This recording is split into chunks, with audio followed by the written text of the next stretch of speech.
I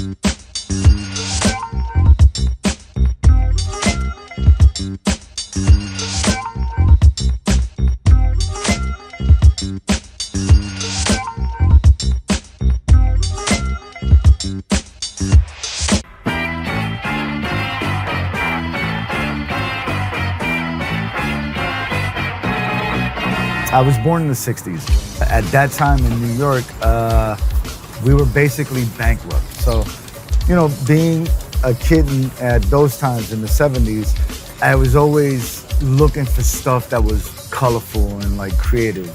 I mean, there was no subway that was untouched, you know, from the number lines to the letter lines, you know, Brooklyn, Bronx, Queens, all the boroughs, the Bronx. So, you know, as a young toy, for me, I would spend my days on the subway platform just watching the trains roll by, looking at the colors, the styles, and, you know, trying to learn as much as possible. People like Lady Pink, Lee, Crash, Futura, ooh, they're fucking rich, they made it. You know what I mean? Like, we could do this. There was a lot of artists that was out there. You had Futura, Vulcan, SKEME, TNT was one of the master that I followed during that time in the 80s, and these were the guys that was my video, was my internet.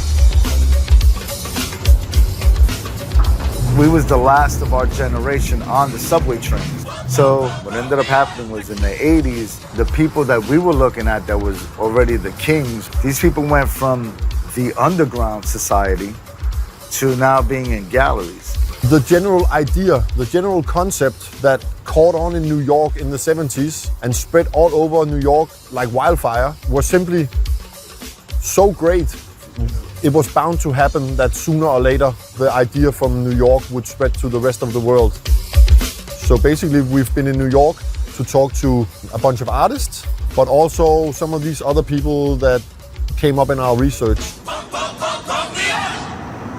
From my own upbringing, I wind up being an adopted kid, and my biological family is not really my family. So the graffiti thing was just kind of almost an answer to the problems I was having of like, who am I, what am I?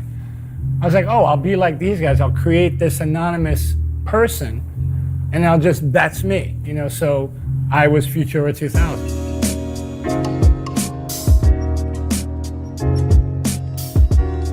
Times were crazy, but things were great back in the day, right?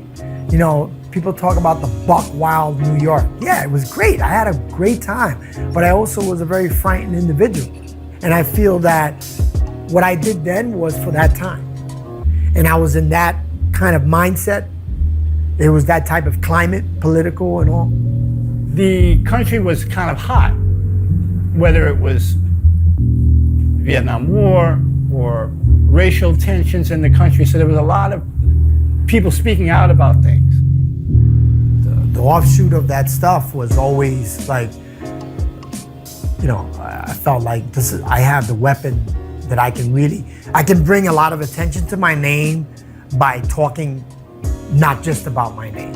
So, you know, after a while, I felt like this is a little bit narcissistic to just like continuously, in a serial way, you're a serial painter of your name. So how many times are you gonna identify yourself and actually feel good with yourself? People were saying, wow, Lee just does whole cars. Of course I do whole cars. It's a huge 50-foot pallet. You know, I can, you know, and in some cases 100 foot when you're doing 2 cars, and 1,000 or so when you're doing 10 cars. But I felt, you know what, my name is just the signature, but what's around it is central. You know, it's not the name that's the central character, it's really what's going, the conversation around the name. For that reason, I felt, well, everything that's going on around me, we're just 2 years after the Watergate scandal, you know, Vietnam is still going on. So there were a lot of questions in my head that I just felt like I just needed to address, and the weapon of choice was the subway, the bloodline of the city. I think the special thing about Lee was that he was so conscious. He was thinking so much about the world around him. He was a young Puerto Rican youth living in New York, and all these heavy topics about war and about life and all these political things, he were able to put them into his work as a teenager already, almost being a prophet. And then it turns out that he's been doing this now his whole life, his whole career. When I did the show in Copenhagen, it's kind of when You did those things all over, and I was my like, big what's breakthrough actually of the time is the break train that I did in 80. I mean, that at the time would look more like a painting than a kind of piece that we would traditionally see on a train. So for me to have done that train at that time, really like unconsciously almost, you know, just more having an idea of like, you know what, I'm gonna do something different. You know, I've been looking at trains now for a couple of years. I've seen the Lee and the Dondi and the seen masterpieces and, you know, people doing amazing whole cars. I don't know, maybe I can just do something different. I've done at least 100 pieces. I've kinged several lines. I've gotten up. Everybody knows my name. I'm up. I've been put down in the most prestigious crews. I've been all city.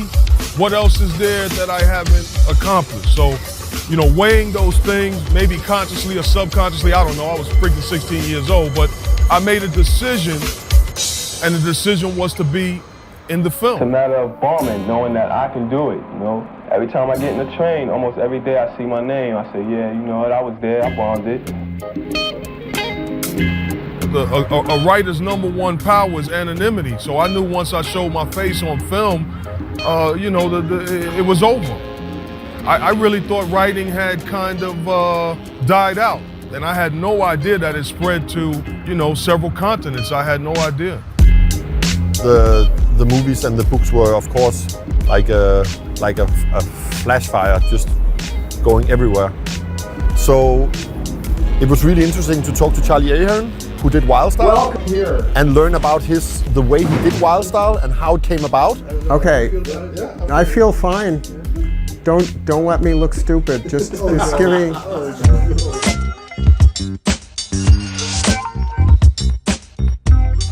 In episode 2, we will talk to Charlie Ahern and the people involved in creating Wild Style the movie, and we will learn about its creation and impact, and what a German TV station had to do with all of this.